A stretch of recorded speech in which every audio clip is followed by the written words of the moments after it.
Welcome to the pixeLobby podcast. I am your host, Brian Mundy, and I want to thank you so much for listening, tuning in, and subscribing to our show. We're all the way up to show, we believe, number 12. It's been going great. Thank you so much for going to iTunes and subscribing to our show. Again, that makes it much easier for you as you open up whatever app you're listening to podcast in. They're there, waiting, ready for you to download or listen to. And we've got some tremendous feedback that people were just waiting for us to pop on the iTunes. So, with me today is the founder of the pixeLobby, Cindy Wilkerson. Hello, Cindy. Hi, everybody. It's good to be here today. We also have a special guest panelist with us. We've recently just heard her on the pixeLobby podcast. Our friend, one of our favorites here, Morgana. How are you? Very well. Hey, everyone. Okay, and on today's pixeLobby podcast, we're bringing you We Spare No Expense. Once again, we flew this gentleman all the way in from Germany. Well, maybe not. Maybe he's just sitting in Germany on Google Hangouts, and he's talking to us. Torsten, I'm going to try to kill his... You try that, yeah. Torsten, I got that right, but Kieslith? Yeah, pretty close. Yeah, you got that. You kind of, there we go. And Torsten, I'd like for our listening audience, if you could tell us and give us a little bit of background about you and your work. Sure. That's pretty easy. Basically, I'm not a professional photographer. That's probably the core thing. I've started, basically doing journalism and stuff, and I'm basically earning my living by writing. So I have the luxury to just shoot what I like, and I'm sort of brought into photography due to my dad. He gave me some old Nikon at some point, all in the analog days, and I started shooting. And at some point I found I'm not pretty much the guy who likes to shoot flowers or bees or birds or whatever, but I'm pretty keen on people. So it started off like, oh yeah, it looks like people are my thing. I like people, and I like to shoot faces and stuff. And at some point, I sort of collided with the sort of rockabilly 50s scene, and I found that most appealing. Basically, I started off with, of course, looking at stuff like Elfgren's images or old comic books and things, and I found, hey, you can do that with a camera, sort of. I'm just try to. And that's what I do basically. I jumped into that field and started doing a sort of bit of retro photography, and hence my website, Faces of Vegas. It's basically was the kick-off point to do this kind of things, and said, okay, you're in Vegas, you're doing certain stuff there, do a website. And it was meant for one project, and it due to some reason carried on. And I then drifted a bit on, and now I do all kinds of stuff, like a bit more dramatic lighting and a bit of I call that a bit of weird sceneries, but that's what I do. That sounds fantastic. Morgana, you have any? I know once again you specifically requested to be on this show with this guest. Do you have any questions? Yeah, I am such a big fan of Torsten's work. You make me blush. But one of the things I love about your work is the storytelling element, because you're not just shooting gorgeous, interesting people. There's always a story there in the image. So do you plan your stories in advance? Do you think, oh yes, here's an idea, I've got to shoot this? Or is it more organic? You sort of get your models and your props, and then you let the story unfold as it happens? It's both. Usually I start off with a general idea, like I want to shoot a scene with, say, with a car and a machine gun and whatever, and give it a sort of 1930s feel. But it develops during the shoot. So when I have the people there and I see, it's probably the most important thing that the chemistry is okay. That like you get along with the people, and that they bring in some ideas, and then sort of micro stories evolve there. And someone says, "Oh, I could do this," and somehow it clicks and it fits in. That's basically most of the time. or I really say, okay, I want to shoot precisely this and this scene and try to arrange it. But most of the time it's sort of an organic thing, like I come in with a pretty broad idea with some mood boards and some ideas, and then we see where we can get from there. And I had shoots where I had a totally different idea and we suddenly found, no, it doesn't work, but we can do something else. So how much collaboration do you get from the people in your shoot, or do you go in and say, right, this is what I want, or are you quite open to your models and your makeup artists suggesting ideas? I'm pretty open, basically. I mean, I don't believe that I'm sort of Jesus. I don't know everything. So I have a rough idea, and sometimes it really is the point someone comes up and say, hey, have you thought of this or that? Say, oh, no, we could do that. Or, well, probably I say, no, we can't because, well, we are limited in time or location or technology. But basically, I like to get in ideas and to, well, sort of mix the stuff up and see where we can end. I'm wondering, you have elaborate setups. Yeah, I look at your work and everything. Now, is it all in studio, or do you go out to locations and find? Most of it is on location. So it's pretty hard to get, basically. And in most cases, I really have to search a long time. But most of what I do and what I really like to do is to be on location.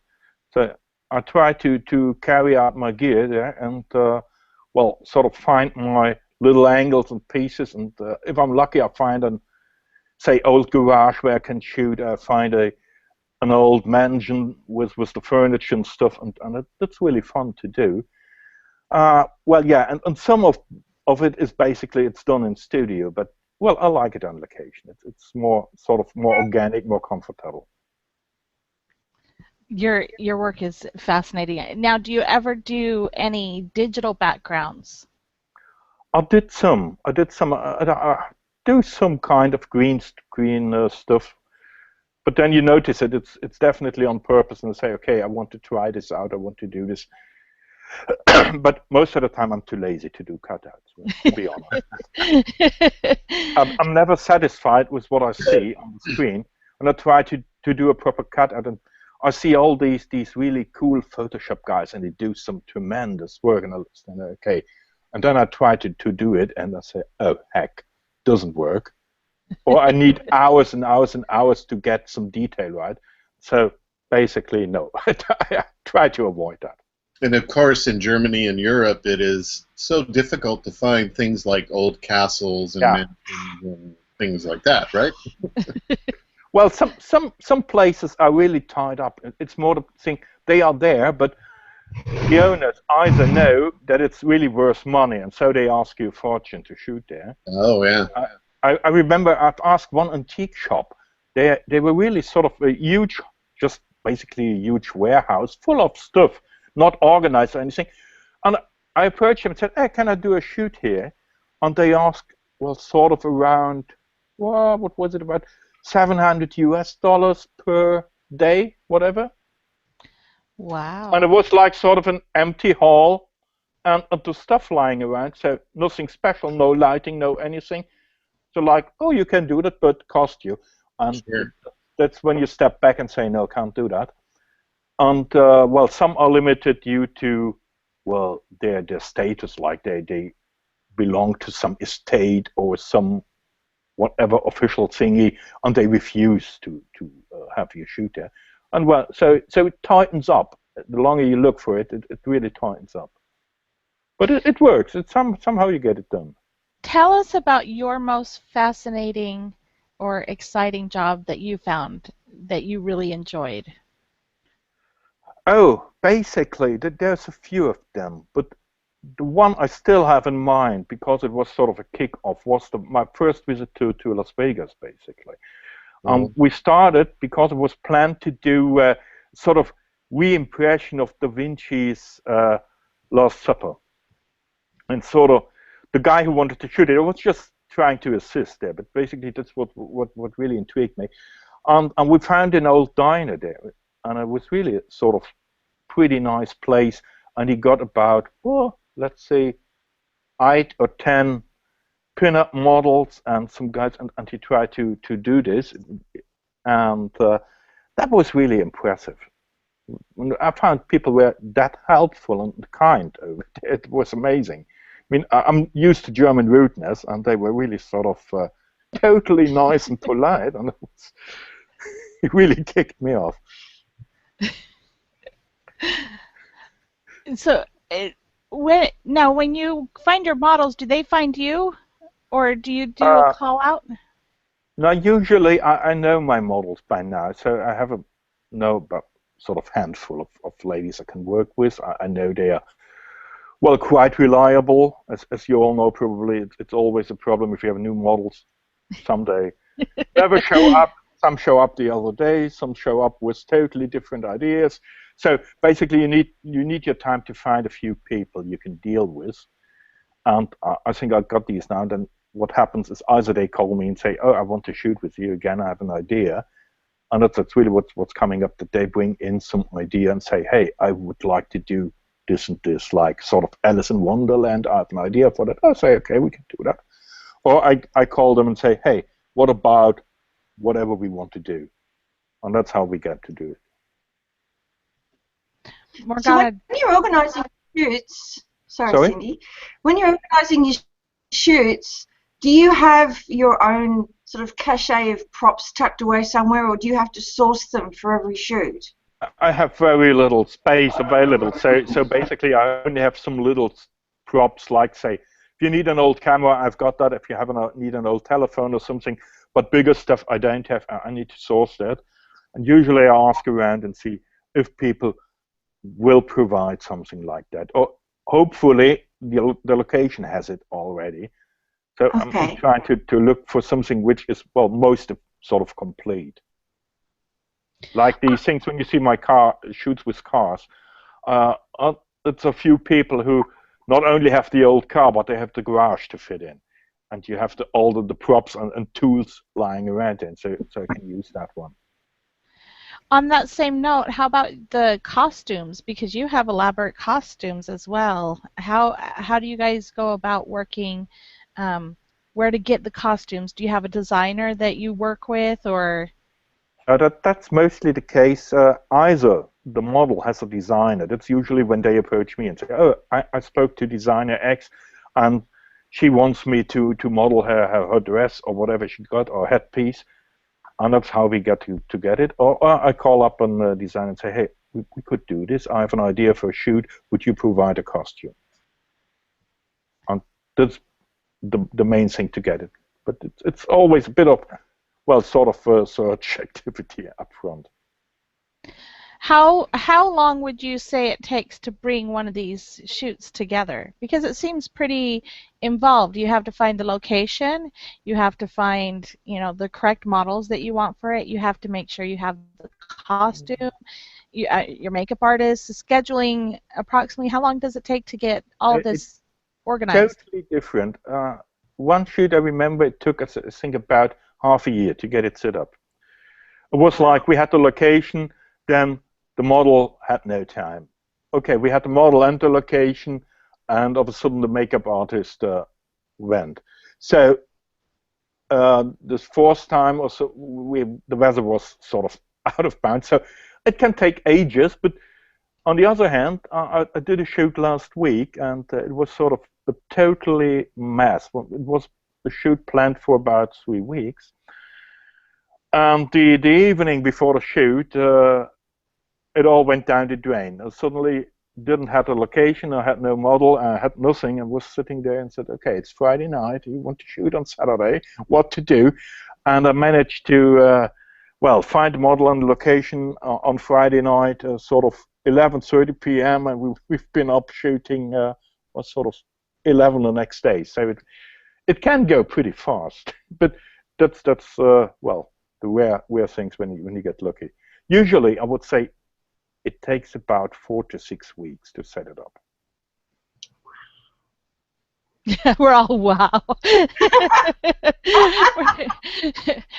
in a sense, don't you think, Morgana, because you set up for your stuff too, in a sense, a lot of us do a lot of prep. I've seen you do a lot of shopping around and making sure you have everything for your shoot. I know with me, with my stories with my kids, that the mud shoot, I think, took a good 3 or 4 months, before getting the mud and where we're going to do it. How about you, Morgana, or is it on the fly? I guess I'm pretty spoiled because, I mean, I have some shoots where I do lots and lots of prep, but because I do have the space and I'm a bit of a hoarder, I can also go, oh, I've just had this idea. I'll just run and get the stuff. Martin, stand here, and I shoot it on the spot. So mine can go either way. Your model can't run away, yes. Exactly, he can't run away. Organized 4 to 5 weeks, I would go nuts waiting for it. You're such a patient man. He's cool. I like him. I mean, and he really looks good in the image. So. Oh, your images are amazing. They're just, one of the things I really like about your images is I can keep going back to them, and the more I look, the more story and the more that's there to see. Because you don't notice everything at once, and you think, oh yeah, and I like the way the gun's lit, and I didn't notice this was in the car, and it's so well crafted. I really take my hat off to you. Ooh. Oh.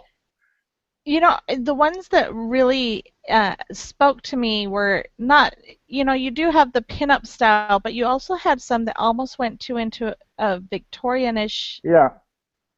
Those ones, I just sat there and drooled over. I really like to do that kind of things. It's pretty hard to do here. Basically, we don't have that much old houses, obviously, and stuff. So it makes it a bit hard. But I like the style. I mean, there's so much to play with. If you try these, I call it then Victorian whatever thingies.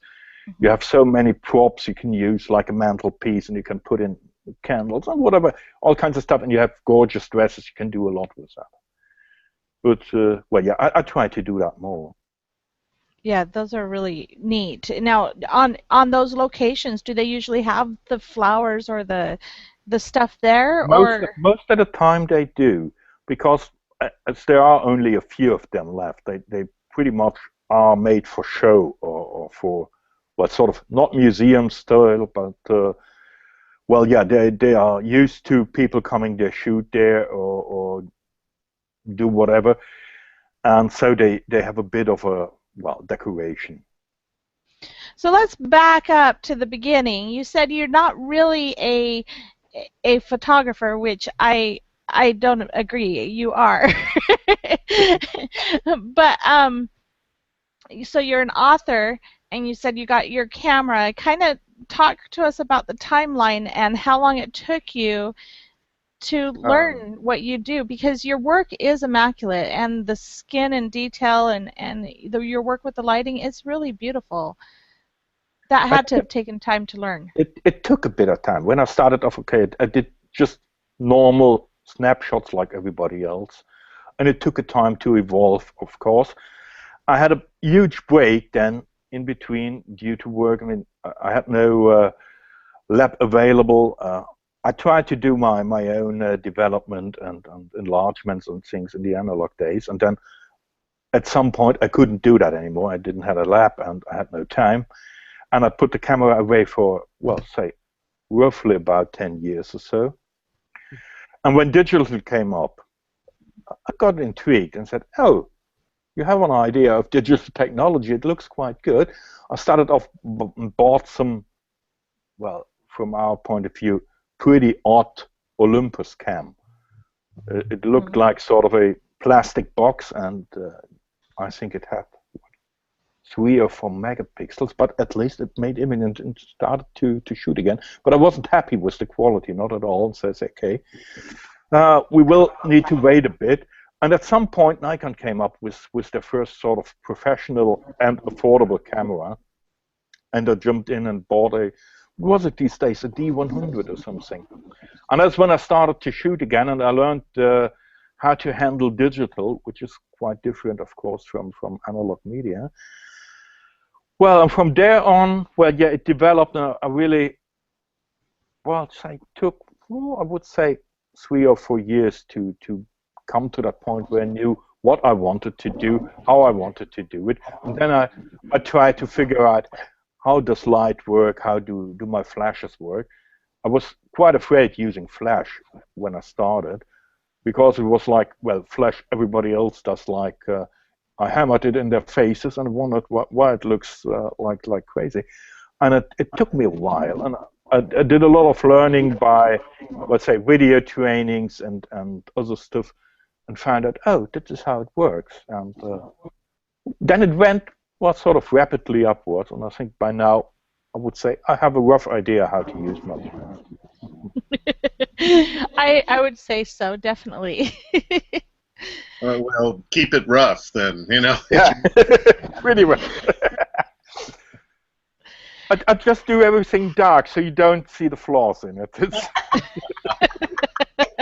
I understand. I've been doing that myself. Yeah, it's a neat trick. Paint it. Do you do much? Do you work mostly with Lightroom or Photoshop, or a combination of both, or how are you on the programming? Mostly when I'm on the software side, mostly I get everything into Lightroom, do a sort of basic image calibration, like sort of well, is the contrast okay, is this and this and this okay, set the general values, and then the thing goes into Photoshop, and I try to add a little bit of extra in there, like sort of do vignetting, do coloring and stuff. This is usually done in Photoshop, and then the whole thing goes back, because I'm lazy, and Lightroom is pretty easy to handle, and I have the catalog and I see my images there, and I say, okay, I can find them, which is usually my biggest problem, to find them again. And really, before Lightroom, I had tons of folders and images in there. And then I sit there and say, okay, I remember I have this one image. I have no clue in what folder, what's the name is. And I started to browse through everything. And I wasn't happy with all these usual browsing programs like Widget. It never satisfied me in that way.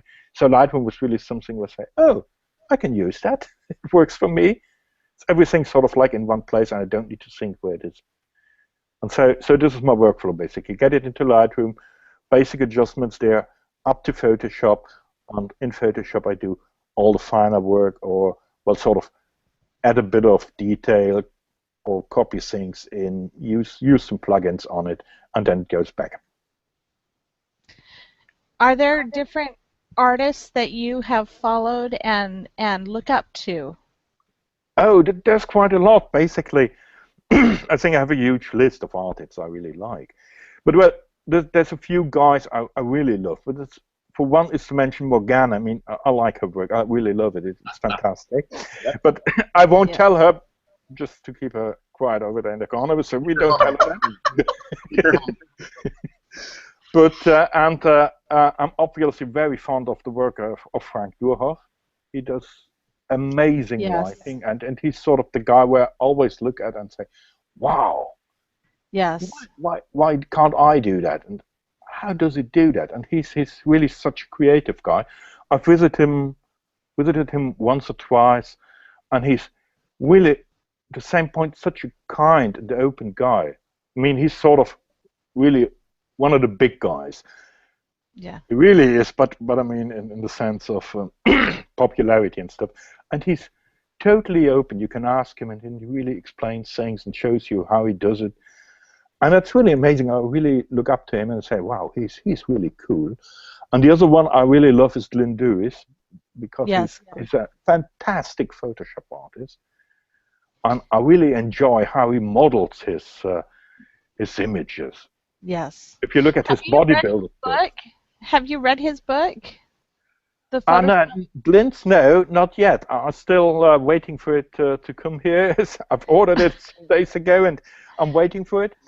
But I've seen a lot of stuff from him, and I'm totally off my work. I want to see how he does it, and he's really cool. Yes. So these guys basically are my sort of go-to artists, and there's a ton more out there for various aspects. Sort of, if you look in the pin-up field, there's Malak. I don't know his real name, but he runs by the brand name Malak, and he does amazing pin-up photography. If you look at that, it has a sort of HDR-ish quality on it, but not in a bad sense, but enormous mass of detail, and color is perfect and all that. So there's a lot of people in different fields where I look and say, oopsie, that's amazing. I really love that. I'd like to bring up or add to the point that Torsten talked about meeting, some of the photographers or people that he admires. And I think that's a wonderful thing about today's age and the internet and the network, is being able to, no matter what you're into, whether you're photography, whether you're a musician, whether you're a writer, a poet, anything, that to really try to reach out to some of those people who are kind of your mentors or your heroes, and you'd be really surprised at how easy it is these days to get in touch, get in contact with them, have a conversation. Now, you may find you don't like them after that, but you can try. I mean, after all, you find out at all. It's wonderful. I encourage people to do that. I just think when I was younger, sometimes those people seemed unattainable, untouchable. You couldn't get to them. But in today's age, it is so much easier. Yeah, definitely. Morgana, you got any insight here? Well, I'm just completely agreeing with what you're saying, because, I mean, that's how I met you guys. But I got to know Torsten when he sort of contacted me on Facebook and just let me know how much he enjoyed my work, which is always really nice to hear. I'm also a huge Frank Dorhoff fan, and I've had a couple of portfolio reviews from him again online. And I've reached out to some of the photographers I really admire when I first started out, and it's really encouraging to get a kind word back. And I think most photographers appreciate being told that people like their work, and they will take a minute to say, hey, thanks for letting me know. Go for it. I think the internet is such a huge resource, not just for jumping on YouTube and watching the latest Photoshop tutorial, but for actually creating a photography community around you, of finding like-minded people that you might not necessarily find in your local area, but they're there online just hanging out. I think it's a really great resource. Absolutely. And, it was really interesting. I first met Torsten by him reaching out to me, and I thought, who is this guy? So of course I went and looked up his stuff. I'm like, wow, he's reaching out to me. I really did. And it was at the time you were putting out some of your Victorian stuff, and I remember, you put it out, and I'm sitting there going, I can't even believe he complimented my stuff. Look at this. This is just, wow. So you really made my day, Torsten, and I'm glad. We've been good friends since, and so I've definitely followed you ever since, because you do magnificent work. And then Frank, you mentioned Frank, and he's fabulous. He's just a sweet person, very kind, down to earth, and like you said, very helpful. And that's what's really neat about the artists, is that they do get together.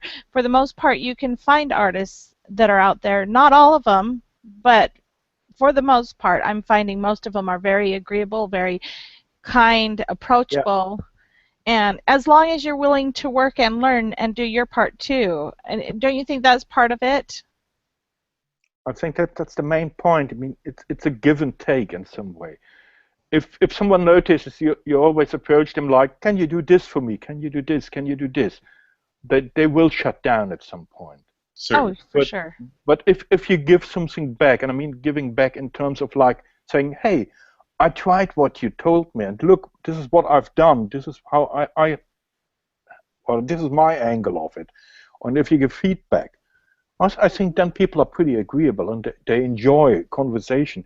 I mean, for an artist, it's like a thing. Usually, in the old days, you did your stuff on your own. If you don't have any big name, any big agency or whatever promoting you, you usually did your work for your friends and family.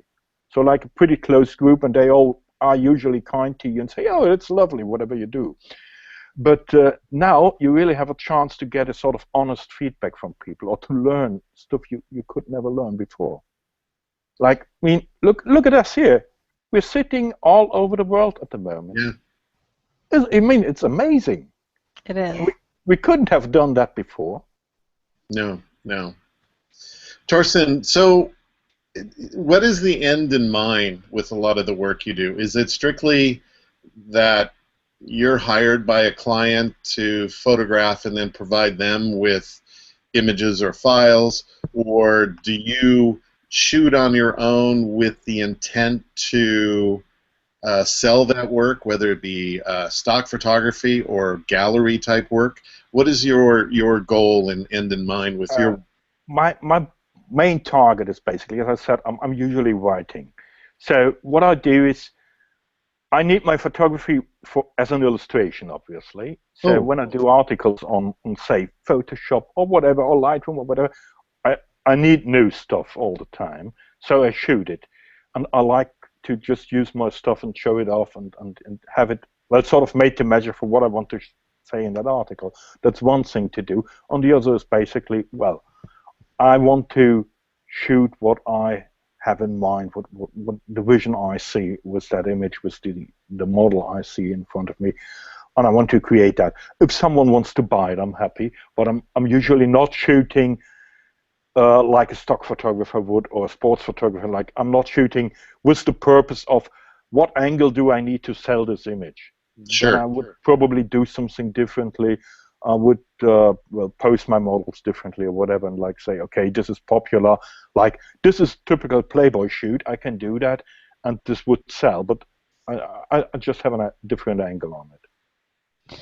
Now you're using it for your writing, so you are writing about the arts, about Photoshop, about... Yeah, mostly about photography, Photoshop, plugins, well, all kinds of stuff that has to do with cameras and photography. And who do you shoot for? Or who do you write for? Are you writing for different places, or you have your own? No, mostly for magazines. So we have, well, still some print magazines left that obviously need some articles, and I'm happy to provide these. And I do some books, like I have a pretty nice series on Lightroom at the moment. It's an entry-level book on Lightroom, so with every new Lightroom version, I have to update that one and, of course, put in new images. And this is basically where I come from. And then, well, yeah, I do some stuff for blogs, do a little bit of online video for some providers, but that's not the core thing. It's just a bit of an add-on to say, okay, I can do a blog post about, say, your latest plugin or whatever. And this is basically where I, place my stuff. Wow. I'm in awe. Wow. Pretty just like, impressive guy. I think we're all sitting here in awe. Oh, why? It's me. It's just me. It's just Morgana. Now you know him. For how long have you guys known each other? Have you guys known each other for a long time? Yeah, pretty much. For some ages, yeah, I guess so. It seems like forever. No, it feels like well, I say first James Bond must have been around 1970. Oh my goodness. So yeah, Torsten and I have been good friends for a while, and it's a great thing to have someone that you can get online with and bounce ideas with, and say, hey, this worked and this didn't work, and what are you shooting next week, and this is what I'm doing. And I mean, it goes back to that community thing where, you know, the more you talk, well, for me, the more I talk about what I'm doing or what someone else is doing, that's sparking ideas, and it's just great to have that community. And you know, I think it's really great that there are people like Torsten, who is just so incredibly open with his ideas and what he's doing and sharing his experiences and his knowledge. I think it's just really important that we have people like that around. And, you know, it's very flattering to have such a talented photographer who happens to like my work too. So I know what you were saying before, Cindy. You're thinking, you know, wow, he's giving me compliments. But I think that the give and take is a really important part of the photography. So, you know, I hope Torsten and I are friends for a long time to come. Now, as with you guys. Morgana, have you met Torsten personally, face to face? Not yet. Unfortunately, I'm on the wrong side of the world, but it's on my bucket list. I will get there. She never managed to get that boat and to row over. So. That's a long way. But, you know, it is a long way. But, you know, I kind of, you know, also on my bucket list is to go to one of Frank's workshops. So I'm kind of hoping one day I can kill two birds with one stone. Yeah. Well, of course, you're all invited to Australia, you know, anytime you're passing. Well, you need to fly Frank over. Workshops. Sorry? Tell us about the workshops. Tell us about the workshops.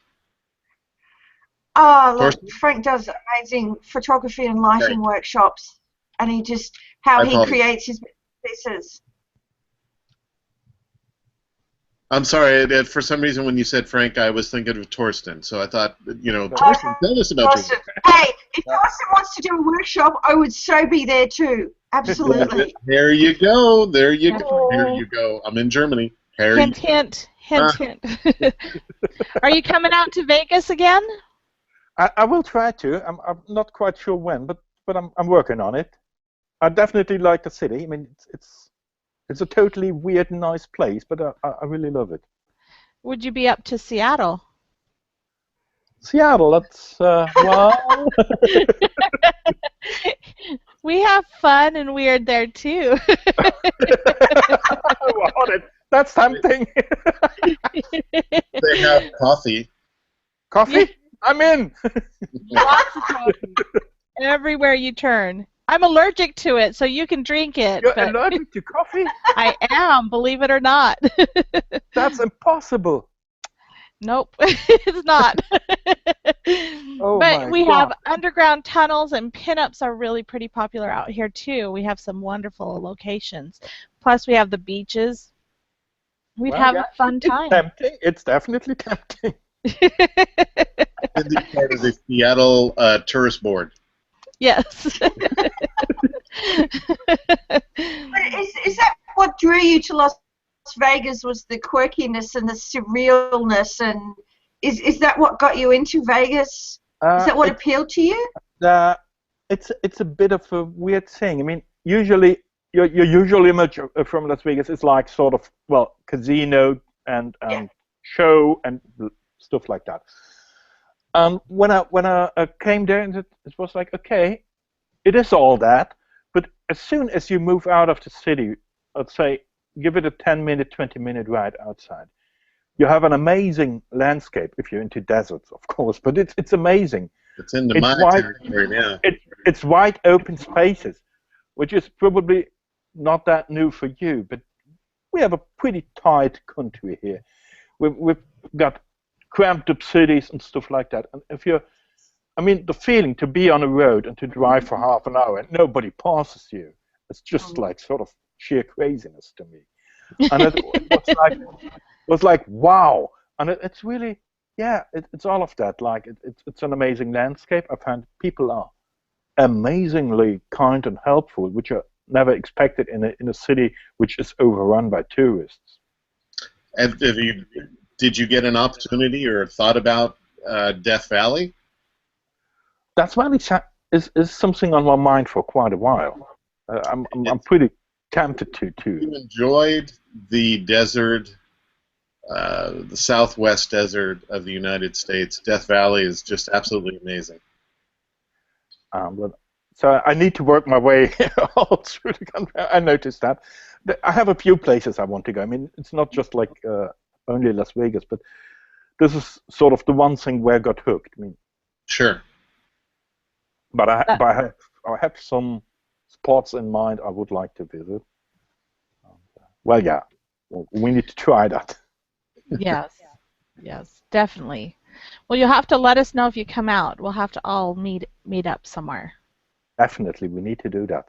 And unfortunately, you know, Torsten, since before I knew you here, in June I was in Germany. So I was spending about week and a half, 2.5 weeks in the UK, and then about a week and a half traveling through Europe. Matter of fact, on the 19th, I leave for Nottingham, England for 6 weeks. I'm going to be bad. So, beautiful, beautiful countryside. Great trips and tours down the Rhine River and Heidelberg and that's pretty beautiful. Yeah, and just love it, and I often count my blessings how lucky I've been to be able to travel and go to different parts of the world and experience different places like that. And it's nice to experience another culture, or as you were just talking about, going from forest, green, beautiful, lush Germany to pretty barren, desert, dry, you know, Vegas. That's quite a change. It's quite, it's a change, but you start to think and you notice, oh, people are, well, in some way different. It's a different culture. It's just not in a big way. It's not like we're going to Asia or Africa or whatever, but it's a slight change, and you notice that somehow, and it's interesting. You start to think about the way you behave. It's in so many little things, like how do you get your seat in a restaurant, and it's totally different in the US. You would never know. Were the shoots different too? Like when you're doing a shoot at home versus doing a shoot out here?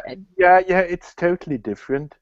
I've never met more reliable models than there. It's definitely. It was like, hey, I want to shoot. Okay, I'm there. What time? And they really are there. Like sort of, oh hell! And that was really amazing to notice that. I think I had only one shoot during all the travels to Vegas went wrong, and that was because the model had the date wrong. And I called up and said, "What's on? Where are you?" And she said, "Oopsie, my fault. I make up for it." And the next day, she organized the same location and was in time. So it was sort of like, oh hell. And usually, if it happens here, they just say, "Oh well, yeah, I missed that," or "Oh, that's your shoot." That's interesting. Now, Morgana, is that how is it where you are? I mean, that's one aspect I'd never really thought of, it being different that way. It can go either way. I mean, it's just some models are incredibly reliable and some models are incredibly unreliable, and you just kind of learn which are which, and that's one of the reasons I tend to shoot with the same people over and over again, is because they've proven they're reliable, they're respectful of the space, and we get on fine. And I'm sure it's the same with Torsten. When you find someone that you can work with well, you just keep working with them. Yeah, sure. I mean, in the end, it's easier. They know how you work. They know your, well, little quirks. They know when you start throwing things, if they should duck or run or whatever. And you know how they behave, if they need a break or what they can do or can't. And if you have a new model you never worked with before, you start all over again, say, okay, who is that person? What jokes do they want to hear, or how do you keep them happy or not? And really, I mean, it's a major point. You need to keep your model happy. After all, if they are not happy, it doesn't work anyway. So you start chatting, and I talk all the time, and I think 90% is pure bullshit. I just chat and see, and just see. Oh, okay. What's their hook? What do they want to like? What would they want to like her? And then, well, yeah. At some point, you know each other, and it works or it doesn't work. I had shoots with people I really didn't get along with. Nothing that went wrong or something, but like you noticed, well, yeah, nice person. Okay, goodbye. Now, I mean, breaking in a new model is tough work. It is. Yeah. You know, it really is. And you guys, the three of you, being mostly people photographers, I mean, that's such a major dynamic to be able to establish that rapport, that relationship, that comfort level. You know, when I shoot a rock, there's not much of a relationship going Well, there. yeah, you need to talk to it. I really do. How do you get it to sign the model release? Yes, I want to see that. I want a video. persuasion. We're going to do a session, just me and Brian, where we're watching him try to get the model release from The Rock. That will be one of the most popular YouTube videos, I tell you. Well, I have heard that Brian can get blood from a stone, so he could probably do it. I tell you what, though, with the laws and the things and copyright laws and stuff like that, guys, you don't know how close you are to you do need to get a release for photographing in places like Death Valley or Joshua Tree National. Sometimes you need the property release, You've got to get permission from the owner. With all kidding aside, it's becoming more and more and more of an issue of our legal rights as photographers, quite frankly, are really being encroached upon, and they're being done so in this name of privacy or national environmentalist or, protections. Yeah. And it's getting more and more difficult. But that's a whole other show. So, in conclusion, Cindy, do you have any burning deep question and thing that needs to be answered? I just really have a lot of deep respect for the type of person that Torsten is, the type of artist he is, and you really are an exemplar to the younger people that are coming into the industry. Not only do you share your knowledge through your writing, but just this interview alone, sharing your little bits has been wonderful. But you really are a magnificent artist, and I hope you know that. I believe you're a photographer just as much as you are a writer, and you can see that you have a great passion and love for it. And I hope that a lot of the youth that are starting out take time to study your work. Yeah, that's the main point, basically. Learn the ropes by just sort of practicing, find out what you really like. Nobody knows that when you get your first camera, you have no idea what to do. Yes. Yeah. Well, I have to agree with Cindy that I think Torsten is an amazing photographer. I think his work is so much better than he thinks it is. He's way too modest. And I'm just really glad that I've had the opportunity to get to know you. And I think the more people that can see your work, the better. So more power to you. Absolutely. Just so everybody knows, Torsten is one of our featured artists on pixeLobby. So if you want to find his sites, we have all the links to his sites as well as they will be in the comments for our show on iTunes. If you subscribe to the show, you'll see there's links to his site or his spot on pixeLobby where you can access his site and see all of his work. And then you can see his writings too when he shares on our site as well. So check him out at pixeLobby.com under Torsten, and I'm going to let you guys pronounce his last name. Go ahead and pronounce it. I'm going to slaughter it. I can feel it. Kieslith? Yeah, you're close. You got it. Hey, the original Meister here. Okay. Or is it Jesus? No. No. Well, I want to, first of all, Torsten, thank you so much for giving the time to come on the pixeLobby and give us some insight into your art, your photography, your work, your writing. Again, just agree with Cindy and Morgana, just amazing stuff that I've seen. I'm fairly new to being introduced to the work that you do, but I immediately, when I click on these links and go to it, immediately it's kind of like, ooh, neat, ooh, ah, ooh. This is really neat. It's really great. We're starting a new dance here. That ooh, ee, ah, ooh. I believe that was a new disco dance. Yeah.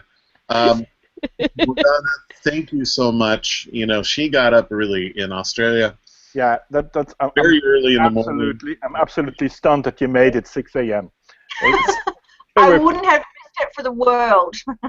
And Cindy, as usual, we just thank you so much for this whole concept, coming up with the idea of pixeLobby, and us doing this podcast, trying to get more ideas, education, inspiration, and everything out to our members.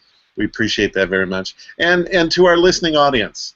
Thank you so much. As I always say, listening, tuning in, subscribing to the show. But we'd love to hear whether it's on the pixeLobby Facebook page or whether it's pixeLobby.com. We'd love to hear from you if you have any ideas. If you have any favorite artist that you would like to feature and like to hear in one of these podcasts. And perhaps even maybe if you're well connected and know that person, you could join us as one of the special panel with us discussing and looking into the different work that people do. So with that should wrap it up for, let me see, show number 12. And remember, take a picture. It lasts longer. Thank you, guys.